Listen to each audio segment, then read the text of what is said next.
I want to ask a really important question. It has to do with something that God has called every one of us to do and be in our generation.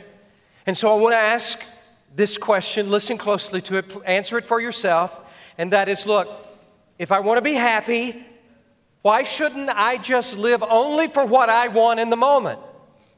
If I want to be happy, why shouldn't I simply live for what I want in the moment? Why can't I just eat everything I want whenever I want it in as much quantity as I want? Why can't I do that? Why can't I lay on the couch and watch every episode of everything, binge watch, Netflix? Why can't I do that? Why can't I, when I just get a little ticked off at, anyone, everyone, why can't I just tell them off and cover it with, hey man, I'm just keeping it real?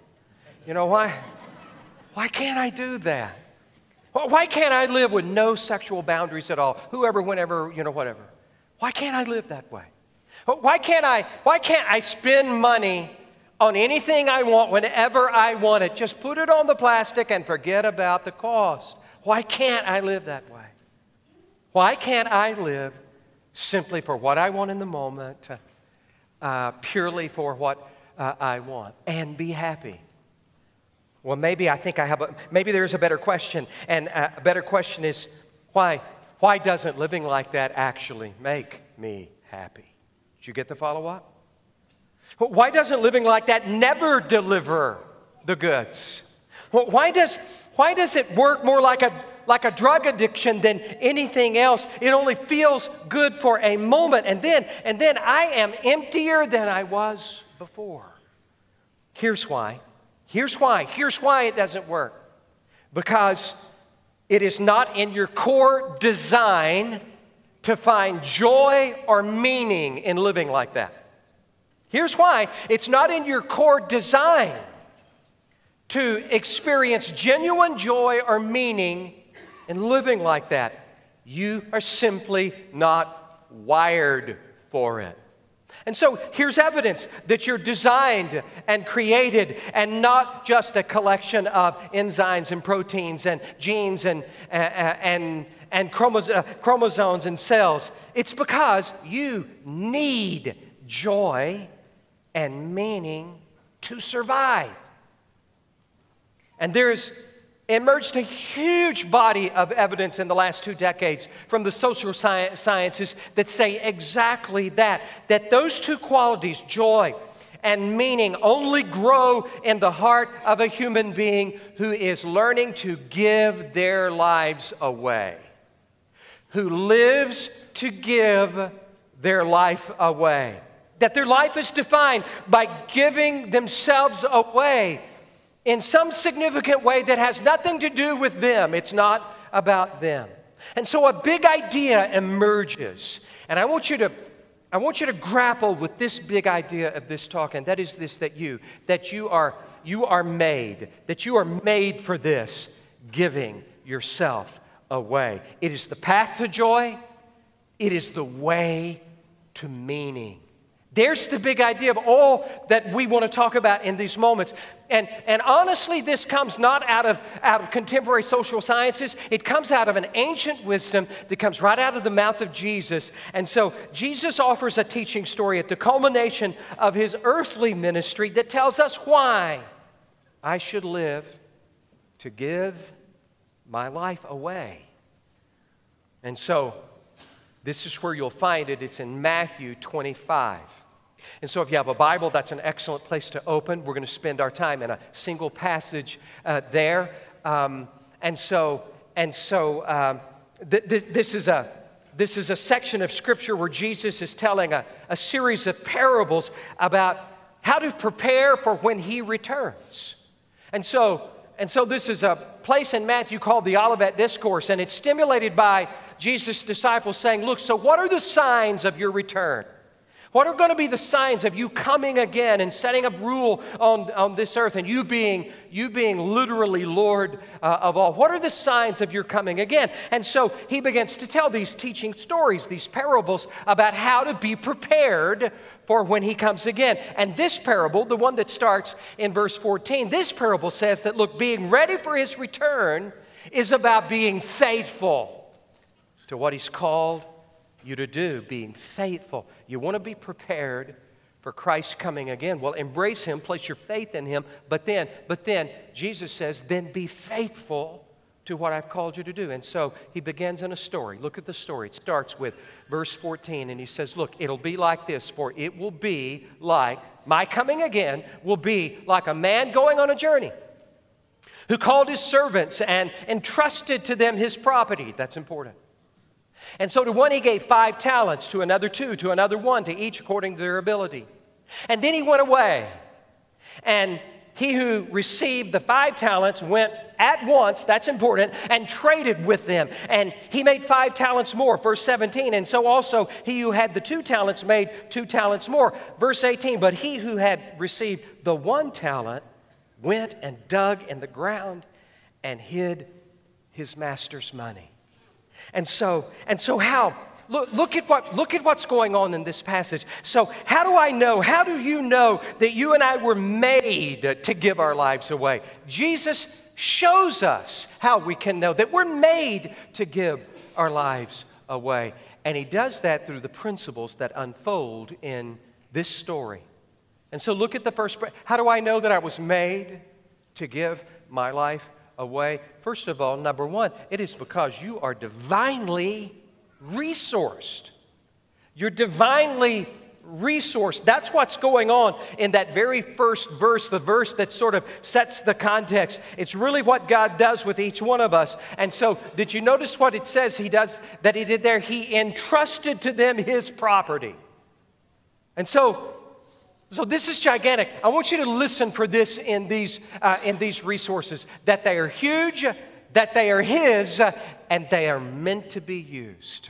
Follow that. They are huge, they're His, and they're meant to be used. And so they are given these varying amounts of value called talents. Now, as much as you want the wordplay to mean that God gives you these talents in certain levels, that's not what this means. I mean, it is where we want our thoughts to drain, but these are values of money in the story. In the story, a talent is a value of money. But it's gigantic. A single talent was worth about 6,000 denarii. And so a single denarii is a day's wages for a soldier or a laborer. And so think about this. You do some math, and it could mean that a talent is worth up to $480,000, a single talent. And so 2 times that would be $960,000. 5 times that would be $2.4 million. And so look, these amounts, the resources are huge, and they make a huge point. That God's not handing out pocket change. That He's not doling out insignificant amounts of value to those who serve Him. He has put great and significant value in you. And so that is why He would go to the lengths that He has gone to actually get you back. So I want you to see a picture. Take a look at this picture. So that's one of my favorite pictures of BJ and of our daughters. That's Julie and Jennifer. It's one of my favorite pictures. They are an absolute treasure to us. In fact, one of them is single, and so look, if you're 25 or 26 or 27 and your annual income is $250K or more, and you're a really, really good guy, hey, come and talk to me. Otherwise, don't waste my time, all right? And so, now look, they are so precious to me. And I would never give them up for you. I mean, I love you. I care for you. I think you're valuable, but I wouldn't give up Julie or Jennifer for you. But God did. But God took the most precious being in His life, His only Son, Jesus, and He offered Him. He offered Him in order to get us back because there is something so valuable that He has created in you that it was worth it to Him in order to get you back. And so He has put this value in you. And that's the point of your life, that God that God has not, what God has placed in you is not insignificant. There's no such thing as a small gift with God. He's put it in you, and it is huge to Him. And that's the point of this. You are divinely resourced, and those resources are huge. But they're not just huge, they're His. They're His. Did you notice the little pronoun? Did you notice He goes on a journey, He calls His servants, and He entrusts property to them. He entrusts property to them. Except it's not just any property. It's His. It's His. It's His own property. And what God has put in you, we've got to grapple with this. What God has put in you is not yours. It's His. Here's how I know that that's true. It's answered in a question. Here's how to make it the simplest. So, what do you own 1 second after you die? Tell me. What do you own? Nothing. You not only no longer possess it, you do not own it. In fact, everything that was in your possession is now in the possession of children who are going to blow it, right? And it's going to be equally true with them. And so in 50 more years, whenever they pass out of this life, they not only don't possess it, they don't own it either. Why? Because God created it. God owns it. It is why the Bible says no less than 5 times that the earth is the Lord's and all that is in it. And so that goes for everything that God has placed in your life. Everything. Your physical possessions, they are not yours, they are God's. Your health, your physical surroundings, they're not yours, they're God's. And so was it up to you to be born in 21st century America when there is unmatched peace and unmatched prosperity, unmatched opportunities for education? Was it up to you to be born in this time, in this place? Or could you have chosen to be born in 11th century Ethiopia if you had wanted? Was that up to you? Your intrinsic qualities, your intelligence, your wit, your talents, your abilities and gifts. You didn't create them. You only house them in a body and soul. And so you're a temporary holder of divine property. And so the point is these resources, they're huge, but they're also His. But thirdly, look, these resources, they've got to be used. They are meant to be used. They were designed to be used. God created you to use them. They must be used. That's what's happening in verses 16 and 17. The one who received 5 talents, he immediately went and made 5 more talents with it. And so you see that going on. And the one with 2 did the same. And so though we want these talents to be talents, actually, they're probably more accurately thought of in terms of their interpretation. They're actually opportunities. God gives us opportunities. Some of us, He has given 5 talent opportunities. Others of us, He's given 2 talent opportunities. And for some of us, it's a 1 talent opportunity. That's not what matters most to God. It is that you go and you use the opportunity He's given you. And so the point is that two of these guys understood what to do with what God had given them. How simple did that sound? They understood what to do with what God had given them. There is an incredibly great need in the American church in our generation there. We too need to understand what to do with what God has given us. And so it can be defined best by what they didn't do, because number one, what they didn't do was they didn't waste a minute.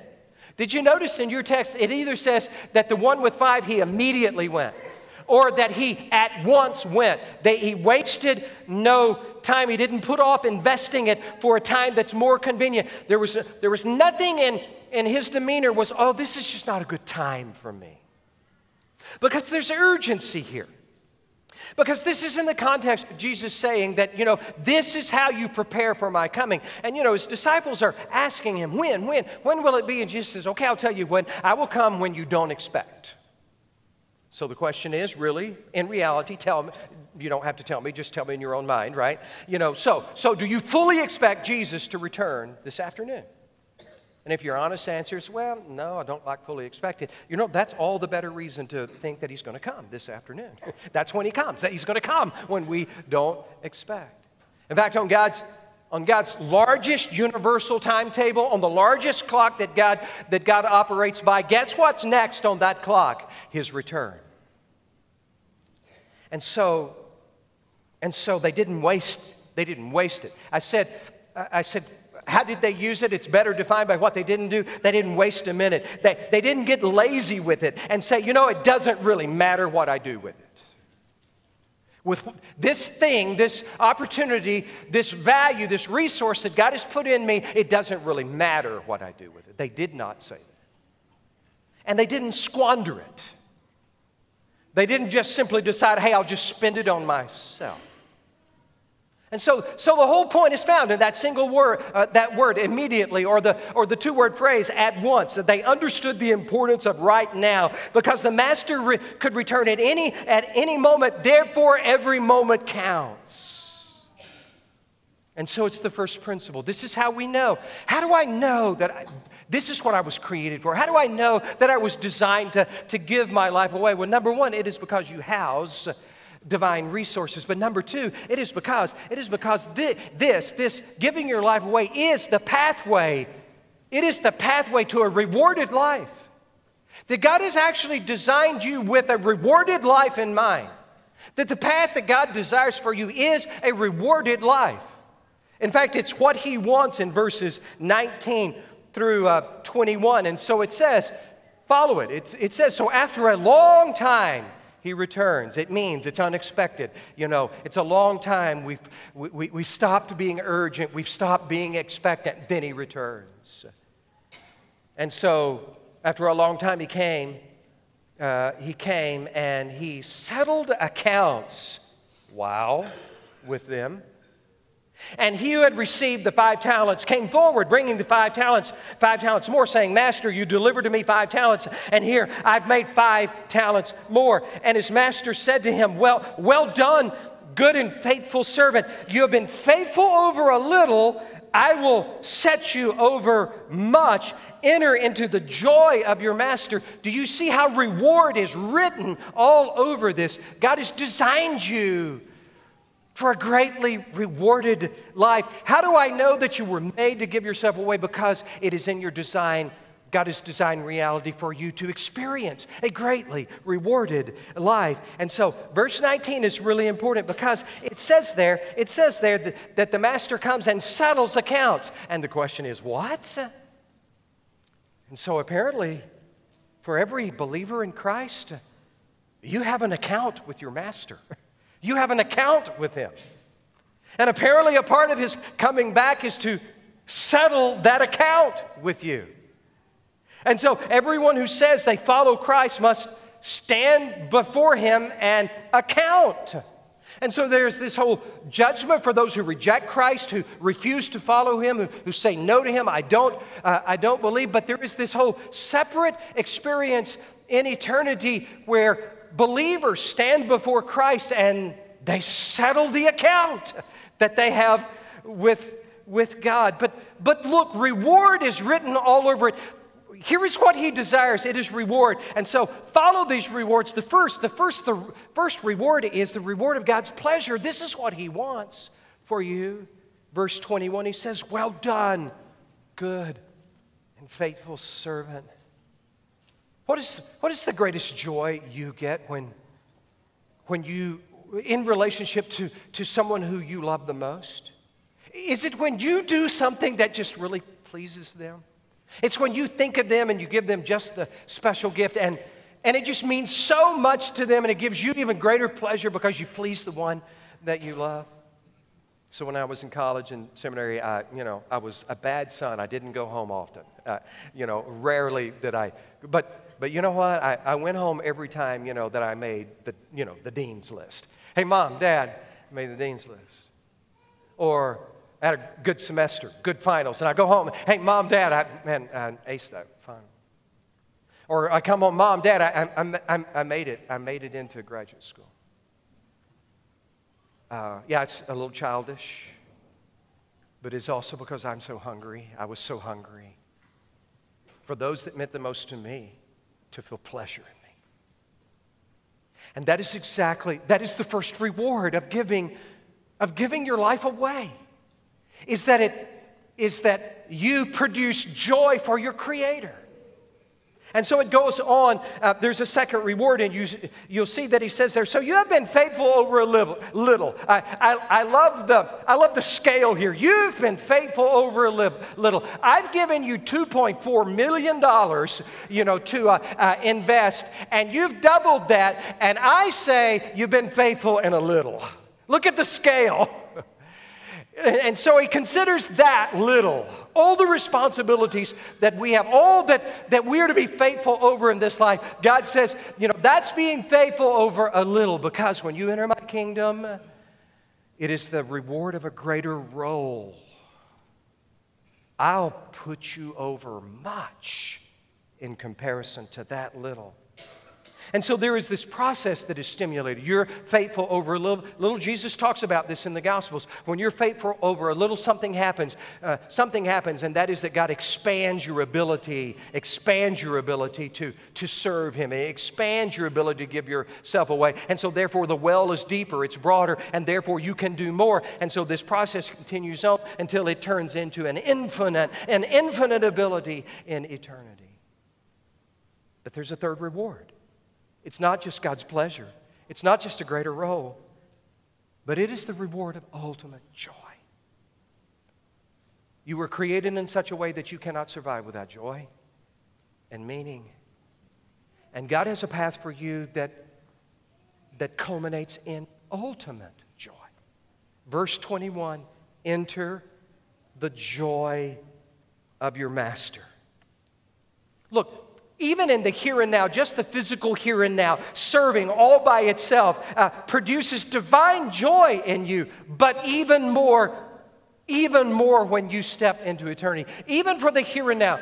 Listen to this. So maybe you know the name Albert Schweitzer. So he was a significant Christian thinker and theologian and missionary of the 20th century. In fact, in the early 1950s, he won a Nobel Prize for it because he took medicine in one of the first large-scale ways. He took medicine to the African continent in the most impoverished areas, and he built hospitals, and he cared for the most impoverished people on the planet. And so it was for that he was really lauded and applauded. And so late in his life, he was giving an address. And so it was just sort of this elder man who'd lived such an incredibly meaningful life. And so he's passing on this wisdom. And so he says to this group that he's speaking to, he says, look, I don't know what your destiny will be. But one thing I do know, the only ones among you who will be really happy are those who have sought and found how to serve. There's a last. What are these principles? This is how we know that we were created for something more than what I want in the moment. That we were created actually and designed for giving, living to give ourselves away. And it comes with the third principle. And he says, here's how you know, because of the tragedy of burying what He's entrusted to you. That's what's going on with the last servant. There are three verses there that sort of work this out. You'll see in verse 18, but he who had received the 1 talent and went and dug in the ground and hid it, he buried it away. Verse 26, when he settles the account with his master says, you're wicked and slothful. Boy, that's a surprise. Verse 28, and so the master says, take the talent, take this value from him and give it to the one who has 10 talents. And so that's stark and it feels sort of harsh, but it is quite simple. The man who took what God had given him, value, giftedness, opportunity, and buried it, he didn't invest it at all. He made no use of it at all. The master has a perspective about that. And it's not that, oh man, I'm sort of disappointed that this happened. Is actually, he looks at it and says, you're wicked. For me to invest this sterling value in you and for you to just bury it, you're wicked and lazy. The master takes it away and gives it to the man who was faithful. Here's the big ultimate question. So I may have to ask it maybe in multiple ways. So here, let's get started. Why are you still alive? Why? Maybe a bit more straightforwardly, why has God left you here to use up someone else's air, water, and food? When you could be in heaven, right? It's supposed to be much greater, right? Maybe more succinct. Why aren't you dead yet? And there's an answer. And the answer is because you're not finished yet. Doing all the good things God has planned for you to do in order for Him to reward your life in the way that He has planned, in order to give you the joy and the meaning that He has planned forever for you. So I have a friend that, honestly, I've sort of lost touch with him. I haven't spoken to him in a long, long time. Haven't seen him in years. His name is Brent, and when I knew him, he was hugely successful in business. He had his own companies sort of in the service industry. In fact, he was so expert, I actually saw him interviewed on CNN for his business expertise. But yet, when I knew him, he was just so completely different from the stereotypical, highly successful entrepreneur. He didn't have this persona of just being driven and harsh and loves to say you're fired, and he wasn't like that at all. In fact, he was like the opposite of that. Every time I was around him, he was just on give. It was just like he had this dial and it was on give. He was investing in others and caring for others, and honestly, it was just amazing to me. It was so stark, so incredible that it took courage. But I sort of built up my courage, and I asked him why he lived that way. And he answered. And he answered in like really quiet tones. And he said, about 10 years ago, I was in a commercial jetliner. And I looked out the window, and the wing was breaking up. And the airliner went into a stalling dive over the mountains over Arkansas. And on a scrap piece of paper, he frantically wrote a goodbye message to his wife and stuffed it in his shirt and held on to die, except he didn't die because miraculously, he said the NTSB still cannot figure out how this happened. Rather than crashing, the pilot was miraculously able to crash land, maybe more crash than land, but he survived. He survived it. It was unbelievable, in fact. He said, for me, it was the ultimate reset button of my life. It had a profound impact on me. Mostly, listen to this, he said, because I could never again live with the same blindness as before. That I couldn't deny God's hand in saving my life. And that I had to come to grips with the fact that God had created me for a purpose. And so He didn't take him that day, because He had too much planned for him to do.